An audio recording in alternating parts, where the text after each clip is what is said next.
Buenos días, bienvenidos a mis vídeos. Y en el día de hoy me habéis pedido que os hable sobre el triple crimen de Florencio Varela. Obviamente este crimen no es apto para personas con el estómago sensible. Y lo digo por las imágenes que se han ido filtrando en los medios de comunicación, en especial en los medios de Argentina. Vamos a comenzar con el caso, que es un caso, ya os digo, que revolvería el estómago al más pintado. Y es un caso ocurrido en septiembre del año 2025 y uno de los casos más aberrantes en cuanto a cómo se realizaron los hechos, lo que se les hizo a las chicas.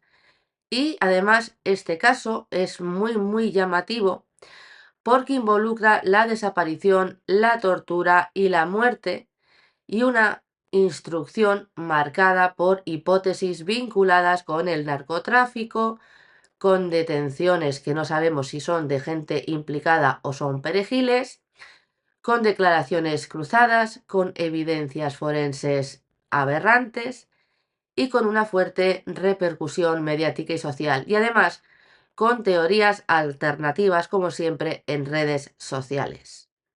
Las víctimas de semejante atrocidad las tenéis en pantalla, la foto de las tres chicas, y las víctimas fueron Brenda Loreley del Castillo, de 20 años, Morena Verdi, de 20 años, ambas eran primas, y una menor de edad de 15 años llamada Lara Morena Gutiérrez. Las tres eran residentes en La Matanza y desaparecieron el 19 de septiembre tras ser abordadas y subidas voluntariamente, todo hay que decirlo, a un vehículo en la zona de La Tablada.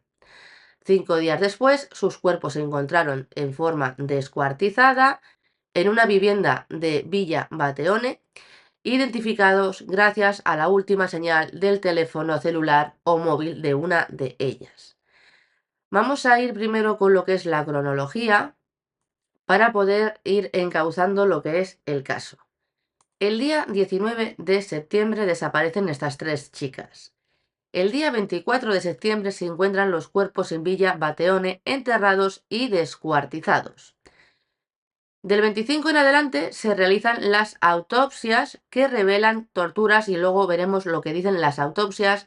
Intentaré poner unas imágenes del canal de Ale Puebla, que es quien tiene las fotos originales de las mismas. También se producen allanamientos, detenciones, cambios de fiscal. El fiscal primero no quería llevar el caso, lo coge un segundo fiscal, empieza a haber un show mediático en los canales de televisión de Argentina y empiezan también las notificaciones internacionales a tres prófugos que se encuentran en paradero desconocido y con orden de búsqueda y captura de la Interpol con la etiqueta roja. En octubre se consolidan las hipótesis de venganza narco y la detención del pequeño J. Hay una persistencia en las teorías conspiranoicas de las redes sociales y además hay nuevas declaraciones judiciales.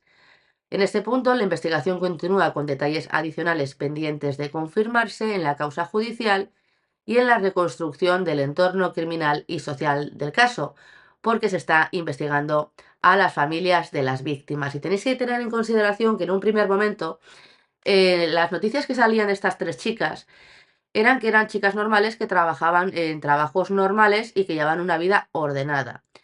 Posteriormente se ha podido comprobar que las tres eran trabajadoras del trabajo más antiguo del mundo, incluyendo a la menor de 15 años, con lo cual la persona que estuviera beneficiándose o diciéndole a la niña o permitiendo que la niña estuviera ejerciendo esa prostitución estaría cometiendo un delito de abuso de menores o un delito de prostitución infantil. Las autopsias. Y esto es cuando, si tenéis el estómago sensible, mejor que no veáis las imágenes que os pondré a continuación. Las autopsias revelaron tortura extrema, amputaciones, quemaduras, puñaladas y golpes por todo el cuerpo. Les dieron una soberana paliza. Lara Gutiérrez tenía amputados los dedos de una mano y la oreja. La mano izquierda tenía las primeras y las segundas falanges cortadas. Y además había 7 lesiones vitales en el cadáver. Su cuerpo se encontró con una bolsa colocada en la cabeza, muy típico de lo que hacía Joe Ferrari en Tailandia, intentar asfixiarla con una bolsa. Brenda del Castillo sufrió 22 lesiones graves en vida, heridas cortantes en el cuello, golpes en la cabeza y una evisceración post-mortem en el abdomen, mientras que el cuerpo de Morena presentaba fractura cervical, le habían roto las cervicales C1 y C2, golpes y múltiples heridas, y todas ellas se encontraban amordazadas y atadas de pies, manos y rodillas, en un estado avanzado de descomposición. Y aquí es cuando empiezan a mentir las personas del círculo más cercano de las víctimas, es decir, no quieren que se investigue, empiezan a poner el grito en el cielo diciendo que tienen que poner el foco en las personas que han cometido estos hechos y no investigar a las víctimas, porque parece ser que por decir a lo que se dedicaban o con lo que pudieran estar involucradas, se está faltando a la memoria y al honor de estas personas, cuando se debe de saber que hay que investigar tanto un lado como el otro. Y lo digo siempre, hay que saber cuál es el móvil y cuál es la situación que te ha llevado a ser víctima de un hecho violento. Vamos a ver lo que decía la madre, que aparte de que tenéis que saber que hay alguna asociación también que dice que va a iniciar acciones legales contra la madre de Lara, porque sabía perfectamente que su hija con 15 años se dedicaba a la prostitución, hasta tal punto que las nuevas versiones que se están dando es que su propia hermana Agustina era la chica, la madame, que llevaba a 2 o 3 chicas a estas fiestas privadas, las UBIs, que se realizaban en diferentes sitios de Argentina, de la zona de La Tablada, en Florencio Varela y en otros lugares. Llevaba a las chicas para que se prostituyeran y por tanto, si esto es así, si la hermana metió a la menor en el tema de la prostitución y encima llevaba a chicas que algunas pudieran ser menores, podía ser considerada como proxeneta, madame o proxeneta, es decir, una persona que ha cometido sendos delitos contra la libertad sexual de las menores. Y ahora vamos a ver por qué han ido saliendo en todos los medios de comunicación haciendo alarde de su dolor, que yo no niego que tengan dolor porque le hayan matado a una hija, pero realmente si Lara tampoco vivía con ella, vivía con la abuela y la había echado de casa con 14 años, pues mucho no lo tendría que estar sintiendo. Y esa es mi opinión personal. ¿Pudiste leer la autopsia, algo de ello o no? Yo llegué hasta la mitad. Lo que sí pude ver a mi hija. ¿Pudiste verlo? Sí, lo que sí pude ver a mi hija. ¿Pudiste verlo? Sí, mi prima sí entró a la morgue y ya la vio. Dice que pudo ver a su hija. Tenéis que tener en cuenta que el avanzado estado de descomposición y que los cuerpos se encontraban cortaditos a trozos impedían que el cajón estuviera abierto. Los cajones de las 3 menores estaban cerrados a cal y canto, ya no por el estado en el que se encontraban, sino por salud pública, porque son cuerpos en descomposición. Yo ya no pude entrar porque estaba choqueada. Mi prima sí entró a la morgue y ya la vio. Yo ya no pude entrar porque estaba choqueada. Y si ella no entró, no pudo ver a la víctima. O sea que son mentirosos. Y están empleando esto para salir en los medios de comunicación e intentar quitarse la culpa. Pero eso de que dicen del dedo, eso no es verdad. No es verdad.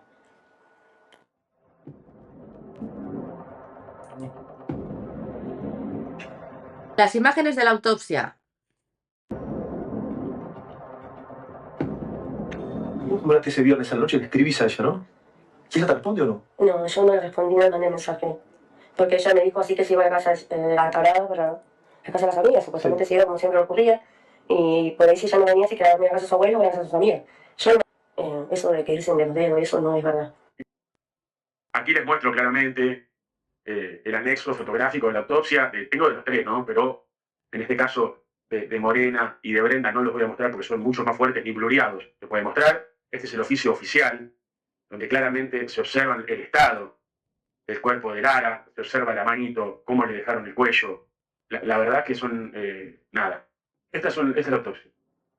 En exclusiva, las imágenes, de la única forma que se puede mostrar, estas son las reales.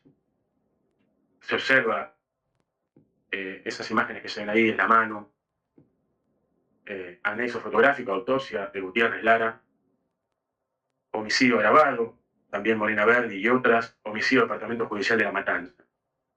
¿Cómo accedí? Bueno, porque me dedico a esto, chicos, soy periodista. Son 37 páginas. Ahí se ve claramente que las amordazaron, que les pusieron cinta en sus muñecas y en sus tobillos, que les taparon la boca, algunas con un trapo verde y a otras con cinta, el cuello se lo intentaron cortar pero se rompió el cuchillo, que el rostro se lo desfiguraron a golpes, que la oreja se la cortaron. Bueno, por ahí la mamá no lo quiso ver. Yo la verdad, ahí está la imagen de la mano, claramente al lado, acá está la imagen de la mano cortada. Fíjense que es una mano puesta así, donde le faltan todos los dedos, donde tiene colgando el dedito gordo. Se llega a observar ahí que está colgando nada. Intentaron hacer todo esto con un cuchillo común y el cuchillo se rompió. El cuchillo es parte también de la escena, y sin duda que es muy fuerte. A estos hijos de su madre, con esta arma y con estos vidrios que ustedes van a ver ahí partidos, que esos vidrios es de un botellazo que usaron para romperle a Brenda en la cabeza. No, y sobre todo también... Son las imágenes exclusivas del triple crimen. Esto nadie lo mostró, esto es totalmente exclusivo. Con ese cuchillo atacaron a Lara. Esos fragmentos de vidrio de botella es con la botella que usaron para golpear en el rostro a Brenda y quitarle la vida y desfigurarla, pobre. Con ese cuchillo asesinaron a Lara. Esa el arma que se dobló toda y que se rompió por la fuerza que usaron para atacarla y para asesinarla. Juntos, estos dos son los responsables de haber usado este cuchillo y esos pedazos de vidrio que se veía una botella que le explotaron en la cara a Brenda y ese cuchillo que se usó para cortarle los deditos a Lara. Y además, el cuchillo se partió porque a Lara la quisieron decapitar. A Lara quisieron hacer como los narcos mexicanos, como el Hamas y como todos los demás, agarrarla de los pelos y decapitarla, y no pudieron porque se les rompió el cuchillo. Y ahora vamos a ir con la documentación que ha salido en los medios de comunicación relativa a la autopsia. Según lo que se ha ido filtrando a la prensa, los nuevos detalles estremecedores de cómo mataron a Brenda, Morena y Lara y el resultado de las autopsias. Y aquí tenéis lo que tuvieron que sufrir estas tres chicas. Lara, 7 lesiones violentas en vida, al igual que Morena, cuyo cadáver fue encontrado además con una bolsa de plástico en la cabeza. Sobre Brenda, los forenses enumeraron 22 heridas traumáticas provocadas en vida. Post-mortem, a una de ellas la descuartizaron en la zona del abdomen, es decir, le sacaron las tripas para que la gente lo entienda. Esta es Lara con 15 años. A Lara le encontraron vestida con medias de color rojo, como ha dicho Ale Pueblas, un pantalón jogging celeste, un buzo que parecía blanco y ropa interior. Tenía una mordaza alrededor de la boca y el cuello, cintas plásticas en ambas rodillas y un cordón en ambos tobillos. Al lado de su cuerpo se encontró un cuchillo de cocina con borde aserrado y mango plástico negro y fragmentos de vidrio verde. El informe forense concluye que las lesiones externas e internas observadas en la víctima fueron determinantes en la causa de la muerte. Y según determinaron los peritos, la causa final del fallecimiento fue shock por pérdida de sangre.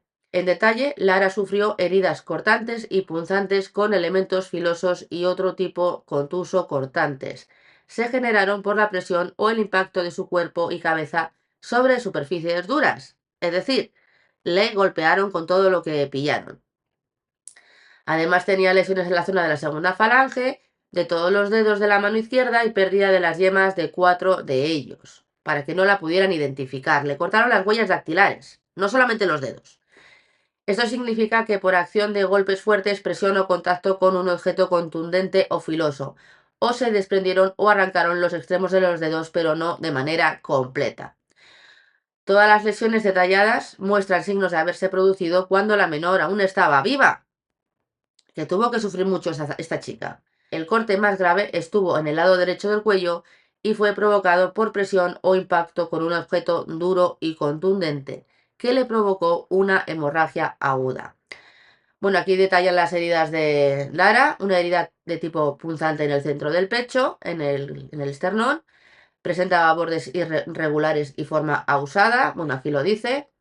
2 heridas en el costado derecho del cuello, en forma oval, y bordes regulares, superficiales y sin tejido puente entre los bordes. Esto también se atribuye a un elemento filoso como un cuchillo. Un corte en la oreja izquierda que provocó el desprendimiento completo del pabellón auricular, es decir, le cortaron la oreja entera. El corte fue limpio y profundo, compatible con una cuchillada.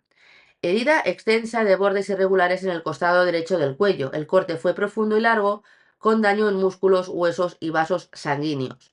Indica el uso de un objeto contundente filoso y esta herida seccionó arterias importantes, lo que le causó una hemorragia intensa. Herida similar en el costado izquierdo del cuello y además tiene todos los dedos de la mano izquierda se observaron heridas producidas por un objeto contundente con pérdida de las yemas de los 4 dedos. Son resultado de fuertes presiones o golpes. Y además una herida en la comisura izquierda de la boca causada por acción contundente y cortante. Y aquí quiero parar un momento porque esto me recuerda muchísimo a determinado tipo de autopsia que algunos iluminados se han dedicado a leer en sus canales de YouTube. La muerte de Morena. Aquí tenemos que fue hallada con un pantalón jogging, la remera blanca. Bueno, esto no tiene mucha importancia. Al cadáver le habían sujetado ambos tobillos con un cordón y las muñecas con cinta plástica, tenía una mordaza y tenía la cabeza cubierta por una bolsa plástica. Además, la causa de la muerte se relaciona con el estrangulamiento al lazo y una fractura cervical entre la C1 y la C2. Oye, qué cosas. El mismo modus operandi que tienen todas las mafias narcotraficantes. Morena presentaba múltiples lesiones traumáticas en distintas zonas del cuerpo y las heridas principales corresponden a una fractura en la columna vertebral, luxofractura entre la primera y la segunda vértebra, como os he dicho, efectivamente igual que el señor Edwin Arrieta, que afectó la médula espinal y centros nerviosos claves para la respiración y el ritmo cardíaco, produciendo lo que se conoce como un shock neurogénico. Además tenía evidencias de estar o haber sido estrangulada a lazo y tenía pues golpes compatibles con presiones y con objetos duros con los que se le golpeó en el rostro, tórax y otras zonas. También tenía daño severo en la médula espinal y también había falta de oxígeno debido a la compresión del cuello, lo que interrumpió la respiración y el flujo de sangre al cerebro.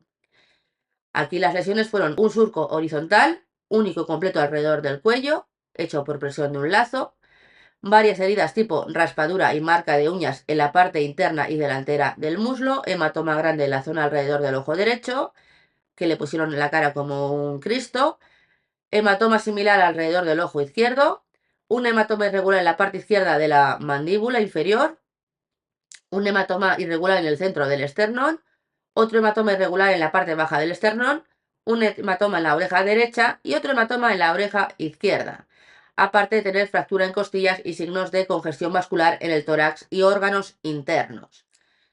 Brenda murió de un paro cardíaco respiratorio traumático a raíz de un traumatismo craneal. Tras su fallecimiento, la descuartizaron a la altura del abdomen. Se supone que esa chica tenía una mordaza verde que le cubría la boca, vestía únicamente la ropa interior, no estaba vestida, y al costado de su cuerpo, a la altura de la cabeza, había una bolsa plástica negra. La autopsia reveló heridas cortantes y punzantes en el cuello y la mama derecha, y además tenía múltiples fracturas en el cráneo, con hundimiento del hueso frontal, aplastamiento del macizo facial y fractura de la base del cráneo, lo que le causó lesiones encefálicas severas, consideradas por los forenses suficientes para provocar la muerte. ¿Os va sonando esto de vamos a descuartizar a la gente y les vamos a desfigurar el rostro a base de darle una golpiza tremenda, una paliza tremenda? Pues que esto es lo que hicieron con estas chicas y con otras personas, porque esto es el modus operandi de las mafias. También tiene una puñalada profunda en la sien derecha que le llegó a la tráquea y el mecanismo de las lesiones señala que fueron provocados por un objeto duro y con punta y filo. Brenda tenía moratones en ambos párpados del ojo derecho, corte vertical en la frente, le rajaron la frente, herida contundente irregular, golpe en el arco de la ceja derecha, herida contundente vertical de 8,5 centímetros que le atraviesa la nariz y ambas mejillas, con daño severo a la estructura ósea de la cara, le destrozaron la cara, puñalada de 3 centímetros en la frente, aquí sí que clavaron el cuchillo en la cara, en el lado derecho a la altura de la sien, moretones y golpes en el labio inferior, en la parte interna del mismo, junto a un moratón en el labio inferior izquierdo. Herida punzante de 2,5 centímetros en la mejilla derecha, es decir, también le rajaron la cara, moratón en la oreja izquierda, moratón en la oreja derecha, mancha de moratón en el mentón y herida contundente de 2,4 centímetros hacia la derecha. Tenía 8 puñaladas, la lesión en la piel del cuello, herida punzante en el lado derecho del cuello, escoraciones y moratones en el hombro izquierdo, 2 manchas de moratones bajo la mama derecha, corte en el espacio entre el pulgar y el índice de la mano izquierda, 2 cortes en la mano izquierda, moretón y 3 cortes superficiales en la mama derecha, mancha de moretón en región lumbar derecha y corte en el abdomen, desde el sector derecho hasta el flanco izquierdo hecho después de la muerte con salida de asas intestinales. Y la autopsia determina que casi todas las lesiones fueron infligidas mientras las víctimas estaban con vida, excepto la herida abdominal. Para que luego me digan a mí que esto no se asemeja a lo que leyeron los iluminados respecto a la autopsia del señor Edwin Arrieta, que es básicamente lo mismo que le hicieron a estas chicas y lo que se presupone que se hizo por una sola persona al señor Edwin Arrieta. Y luego vais a ver que el cuchillo se partió cuando os ponga más clara las imágenes del cuchillo en foto, porque lo he puesto en vídeo. Después de todo esto que os he puesto, salió la madre de Lara, que dijo que era mentira. Salió la madre también de Brenda, que dijo que también era mentira.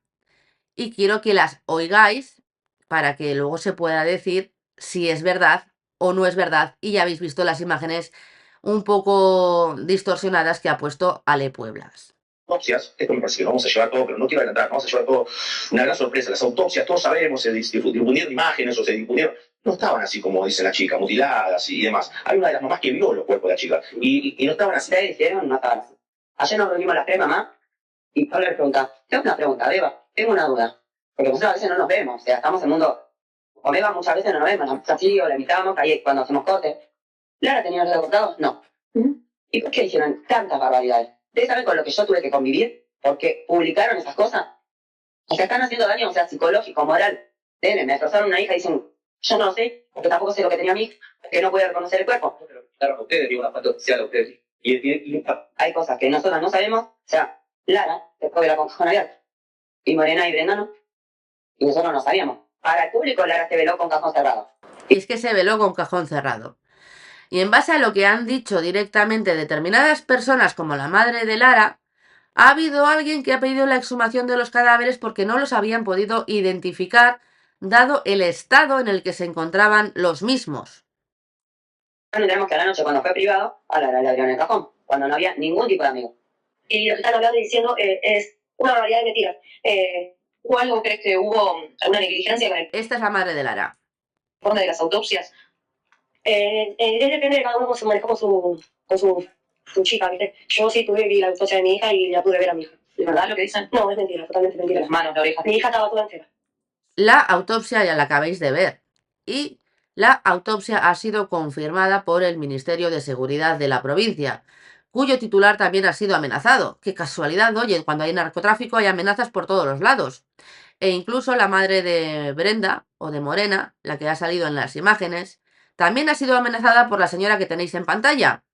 Y ha tenido que pedir custodia policial para evitar que estas personas que ya sufrieron también un tiroteo, véase la casa de la abuela de Lara, porque parece ser que estaban metidas en cosas que no tendrían que estar metidas, y luego veréis por qué digo esto, parece ser que esta señora también se dedica a amenazar presuntamente al resto de las madres que han tenido la desgracia de perder una hija en las condiciones tan aberrantes como habéis visto y con todo lo que le hicieron pasar a estas chicas. Porque esta señora tiene mucho que callar, porque esta señora vivía de lo que le daban sus hijas que se dedicaban a lo que se dedicaban. No le faltaba nada. Mentía todo el tiempo, Lara. Todo el tiempo no nos decía. Y pasa directamente de decir que hay que respetar a su hija, que era una niña con muchos planes y con mucha vida y con mucho amor, a llamarla embustera en todos los canales de televisión. Aquí vais a ver directamente la información de que la hermana de Lara era la que gestionaba a las señoritas de compañía de Alegre Vida, muchas de ellas menores. En esa casa había celulares. Esos celulares se abrieron. Y la investigación en este momento ronda en torno de la familia de Lara y de Brenda y de Morena. Y acá queda en evidencia lo que cuenta la hermana. Les voy a leer la hipótesis de la justicia en estos momentos. La hipótesis de la justicia en estos momentos es información oficial. Información oficial. La hipótesis de la justicia sobre la hermana de Lara. Les leo. Junto a Matías Osorio habrían sido quienes le robaron los 3 kilogramos a pequeño J. La hermana de Lara tenía una relación con Osorio para la justicia y habrían desatado la masacre. Según hipótesis que investigan los fiscales, Agostina, la mayor de la familia, es la primera que se habría incorporado a esta célula ejerciendo la prostitución y vendiendo drogas. Sí habría facilitado el ingreso de las otras 3. De acuerdo a esta información, la hermana de Lara se habría convertido en amante de Osorio, la mano derecha de pequeño J. Este es el apodo de Tony Jansen Valverde, el supuesto narcotraficante de 20 años que fue detenido en Perú bajo la acusación de ser el autor intelectual de los femicidios de Brenda Castillo, homicidios, de Brenda Castillo, Morena Verdi y Lara Gutiérrez. Pero para llegar hasta aquí se ha tenido que realizar una instrucción que voy a pasar a exponeros a continuación. Inicialmente, el fiscal Gastón Dupla fue el fiscal encargado de iniciar lo que son las investigaciones. Este fiscal renunció y llegó otro fiscal que se llama Adrián Arribas. Entre uno y otro, en un primer momento, no constaba supuestamente la autopsia y hubo mucho debate en televisión si realmente las chicas estaban así o no. Bueno, pues ya habéis podido ver que sí. Se realizaron veintenas de allanamientos, hay un total de 9 detenidos y 3 prófugos que son los tíos del pequeño J, y hay un tal el loco David que también está en busca y captura. Han empezado a hacerse indagatorias, a declarar los testigos, y aquí hay que destacar las declaraciones de algunos cuantos, porque obviamente las declaraciones no sirven para imputar ningún hecho delictivo, pero sí que pueden dar una idea de lo que podría haber pasado la noche de autos.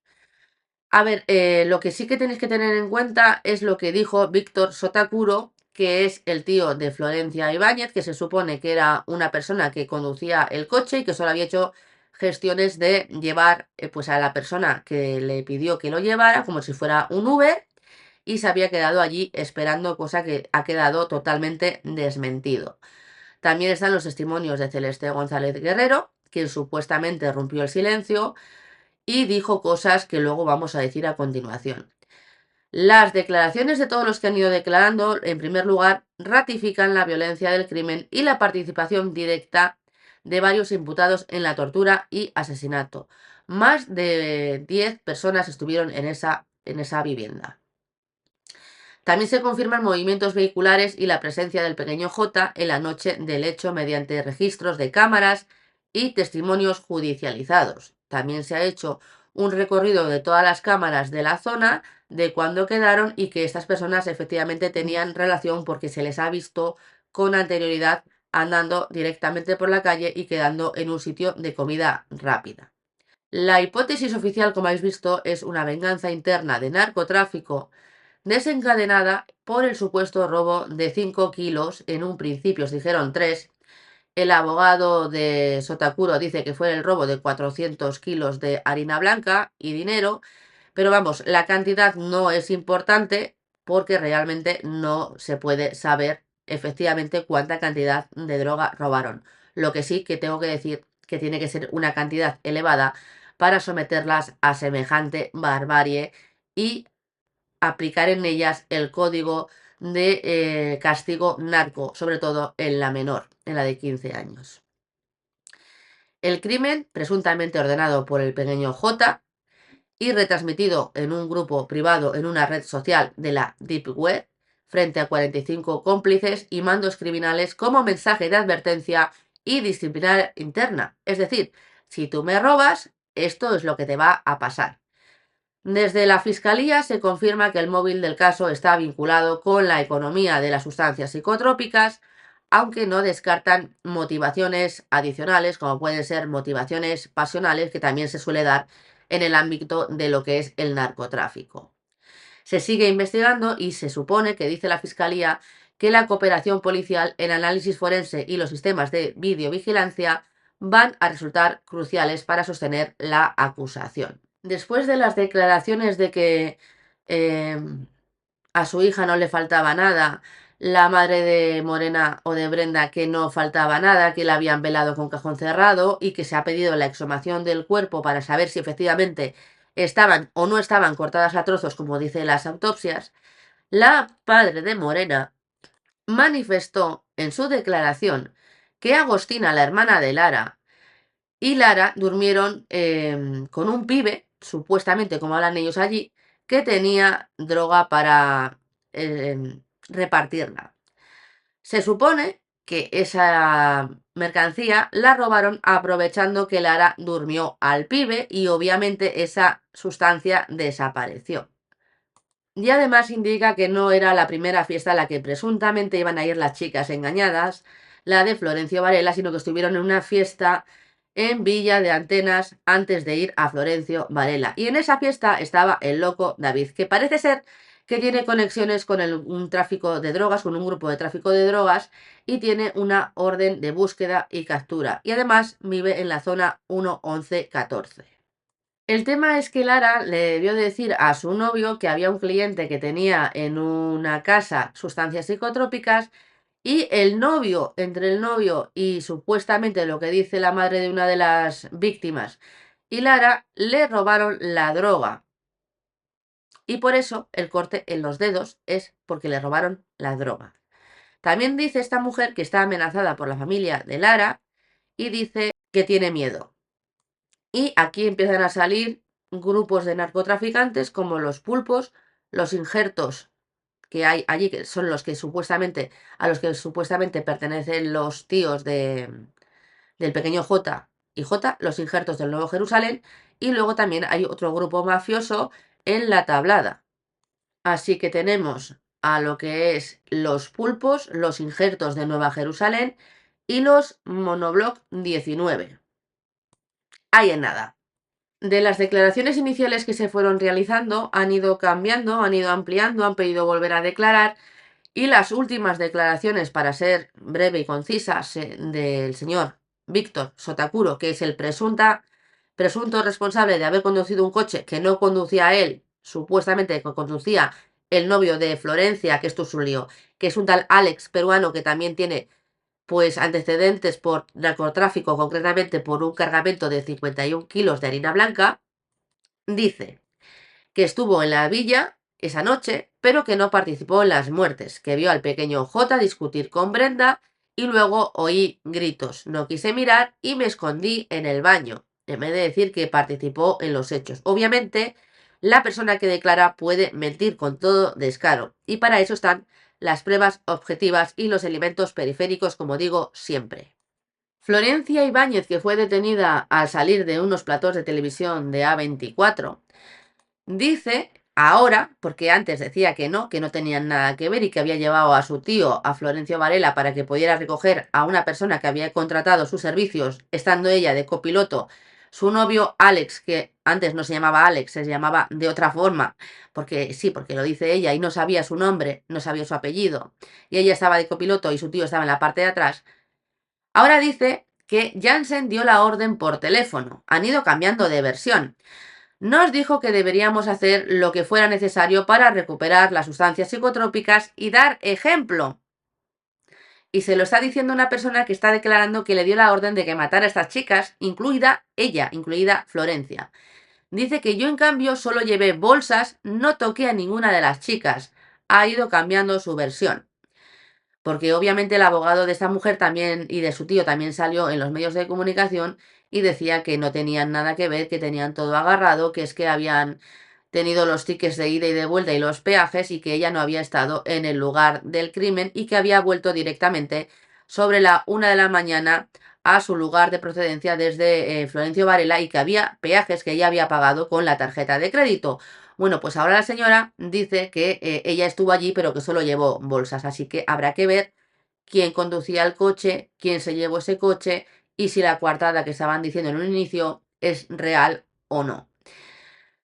La declaración obtenida por la Fiscalía por el pequeño J, que está detenido en Perú y lo pillaron en un camión oculto de atún, presuntamente tras haber cobrado 600.000 euros o 1 millón de euros por lo que hizo, cosa que es ridículo, así una persona no se escapa si tiene 1 millón de dólares, ¿de acuerdo? Dice que hay varios imputados que lo identifican como autor intelectual y sostienen que él veía el crimen por videollamada y exigía que no quedase ninguno vivo para que aprendan. Y esto lo dicen las personas que están detenidas, pero el pequeño J sigue insistiendo en su inocencia y que él no tiene nada que ver. Y además, aquí en un inicio se dijo que el pequeño J era el cabecilla de la trama y por edad y por experiencia en el narcotráfico, dudo mucho que esta persona sea la persona que ha ordenado a realizar este tipo de actuaciones.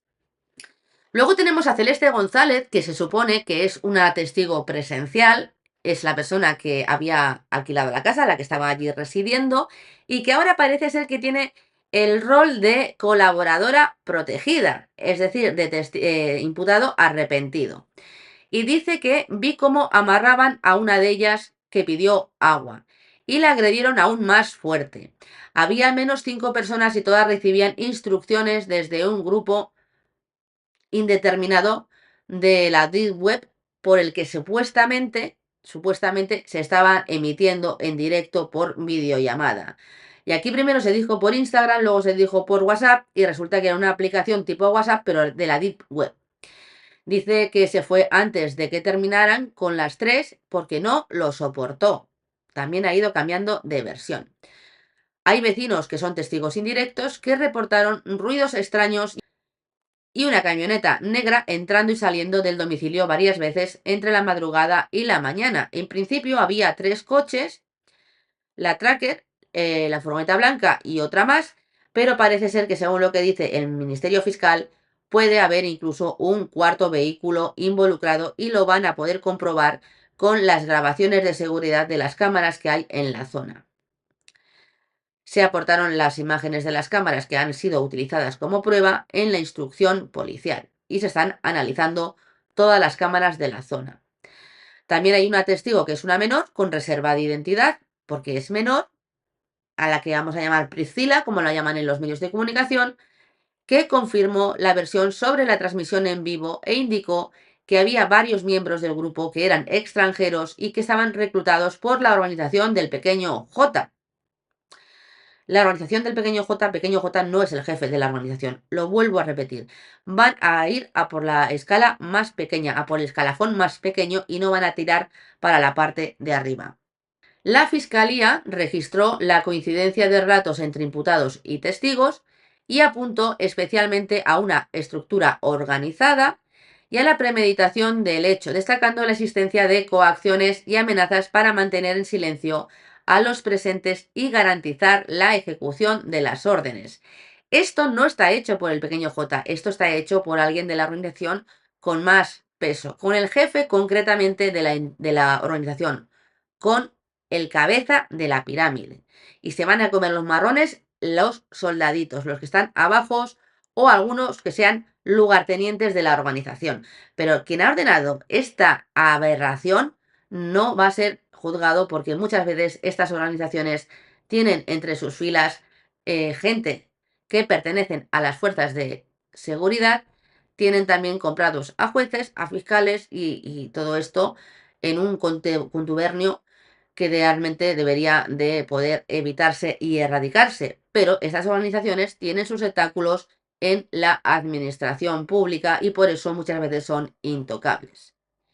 Para el fiscal, estas declaraciones han sido consideradas como claves no solo para reconstruir los hechos, ubicar los roles de cada uno, sino también para ubicar a los responsables actualmente prófugos que están buscados por la Interpol y para justificar las acusaciones penales por homicidio triplemente agravado y asociación ilícita, pertenencia a organización criminal. Y el tema de las drogas tendrá que enjuiciarse en la jurisdicción federal.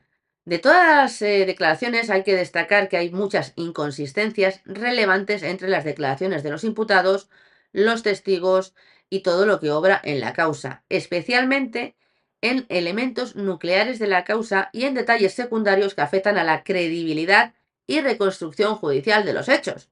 No porque una de las partes acusadas, uno de los presuntos responsables que está siendo investigado o imputado, como lo queráis ver, diga que las cosas son así, las cosas van a ser así, que siempre digo lo mismo. La declaración de una persona, de un coimputado, no sirve para enervar la presunción de inocencia, siempre y cuando no haya elementos objetivos que acrediten que lo que está diciendo el coimputado es realmente verdad. Bueno, pues algunos imputados, como Víctor Sotakuro, sostienen que estuvieron presentes durante los crímenes, pero que no participaron activamente, mientras que otros testigos afirman haberlo visto asistiendo a los agresores y trasladando objetos, lo que contradice su declaración exculpatoria.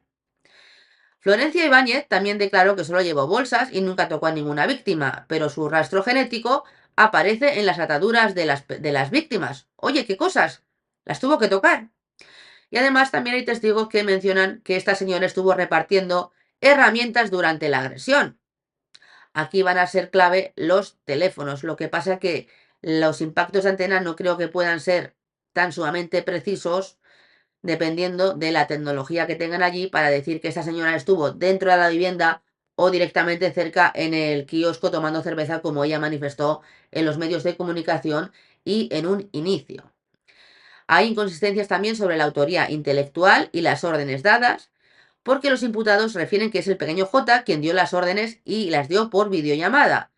Y hay registros y testigos, registros de cámaras y testigos, que sitúan brevemente al sospechoso cerca de la escena del crimen esa misma noche. Y esto plantea dudas sobre su grado de intervención, si es física o no es física, si estuvo en la casa o no estuvo en la casa, porque aparentemente no se han encontrado ningún resto hasta el momento que haya salido a la luz de que este hombre hubiera participado en los hechos. Habrá que estar a lo que salga en los teléfonos. También hay inconsistencias en el modo y desarrollo de los hechos en la declaración de Celeste, porque Celeste afirma que hubo tortura y que esta fue transmitida públicamente en Instagram. Pero en Instagram no fue transmitida porque no se permite semejante barbaridad. Otros testigos presentes niegan haber visto transmisiones directas y sostienen que las órdenes llegaron solamente por mensaje de voz, nunca en vivo, lo que afecta la reconstrucción sobre el carácter ejemplarizante del hecho. Es decir, no es como lo están contando. Sobre el número de participantes, testigos mencionan que la presencia de 5 personas armadas se encontraban en la casa, mientras que otros sitúan hasta 9 implicados, evidenciando posibles omisiones o intentos de protección mutua entre acusados, es decir, excusarse y decir que ellos no habían participado y que no estaban en la vivienda como inicialmente hizo Florencia y también el señor Sotakuro. Además, también hay inconsistencias entre la hora exacta de llegada y salida de los implicados al domicilio, detalles sobre los vehículos utilizados, el color, el modelo, la marca, o sea que no están diciendo la verdad, y la secuencia de las agresiones, que tampoco ha quedado claro, porque unos dicen una cosa y otros dicen otra. Independientemente de lo que digan estos, las barbaridades que le hicieron a las víctimas es una atrocidad, y yo no se lo deseo ni a mi peor enemigo. Y dicho esto, voy a decir algo que a lo mejor le sienta mal a alguien. Yo no voy a justificar que se hagan estas barbaridades con 3 chicas, ni con 3 chicos, ni con nadie. No lo voy a justificar nunca. Pero quien mal anda, mal acaba. Y si estás metido en tema de ejercer el negocio más antiguo del mundo, te metes en una célula de un grupo pequeñito, que es los que hacen la distribución a otros grandes narcos, y tú haces lo que no debes, vas a padecer lo que no mereces. Así que el problema es que intentaron pasarse de listas, utilizaron a Lara directamente para poder robarle y encima tuvieron el morro de colgar fotos en Instagram, la hermanísima de Lara, con los billetes que supuestamente había guardado, había ahorrado cuando es una familia pobre que no tiene dónde caerse muerta, porque son pobres de necesidad, de solemnidad, y se hacían fotos en Instagram con dinero que presuntamente era el dinero que le habían robado a los narcos o procedente de la venta de la droga de esos narcos a otra banda rival. Y para que os hagáis una idea de cuántos detenidos hay, está el señor Sotakuro, que es miembro de la organización, acusado de conducir supuestamente el vehículo, aunque ahora él dice que ha estado dentro de la casa. Tenemos a Florencia, tenemos a Miguel Ángel Villanueva, que estaba detenido, que es una de las personas que supuestamente residía en esa vivienda, que participó en la filmación del crimen, señalado como uno de los autores y ejecutores materiales porque su mujer ha dicho que había matado a una de las chicas, que es Celeste. Celeste está considerada colaboradora por el alquiler y en la logística de conseguir la vivienda donde se encontraron los cuerpos. Está implicada en una red de narcotráfico, de trata, ya sabéis de qué, con posible conocimiento previo.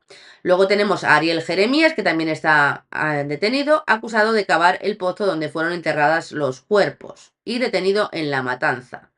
Este hombre declaró haciendo colaboración a cambio de beneficios en la instrucción y en la imputación. Matías Agustín Osorio, que también está detenido, que es la mano derecha del pequeño J, que también lo capturaron fuera de lo que es Argentina. Se supone que es el tesorero del pequeño J, porque lo han puesto como si fuera el capo máximo de la organización, cuando no es verdad, y dicen que es activo en la estructura narco y fue arrestado junto al líder. Luego tenemos a Jansen Valverde Victoriano, el pequeño J, que se suponía que era el presunto líder de la organización y autor intelectual del crimen, acusado de narcotráfico, sicariato, homicidio y trata de individuos. Y además es el principal imputado. Y tenemos también como prófugos con pedido internacional de captura a el loco David, que también lo llaman el Tarta, que es primo del pequeño J, es un sicario imputado directamente en los asesinatos con indicios de fuga hacia Perú. Tenemos a Papá, que es considerado el posible líder operativo dentro de la organización, prófugo con alerta roja de la Interpol. Tenemos a Alex, que es el novio directamente de Florencia y que tiene antecedentes por tener 51 kilos de sustancia blanca, que era el presunto propietario del vehículo usado para el traslado. Está vinculado fuertemente con los imputados y está en busca y captura internacional. Y luego tenemos al gordo Dylan, que parece ser que pudiera ser la pareja de una de las víctimas, que es Lara Gutiérrez, que es un tío que podía ser su abuelo, precisamente, y que podría ser involucrado en la organización, y se desconoce además su paradero. Están todos en busca y captura. Por lo tanto, la causa tiene un total aproximado de 9 detenidos, 3 o 4 prófugos con pedidos de captura internacional y además hay una conexión con el narcotráfico que, como os digo, va a ser investigada por la justicia federal. Y el fiscal ha manifestado que tiene el caso resuelto en un 99%, que solamente falta de corroborar las cámaras de vigilancia para poder ampliar en su caso lo que es la organización que llevó a efecto este aberrante crimen. Y ahora vamos a hablar de las heridas que sufrió Lara. Voy a poneros, si sois un poco aprensivos, pasar esta parte del vídeo. Voy a poneros la mano de lo que le hicieron a Lara Gutiérrez.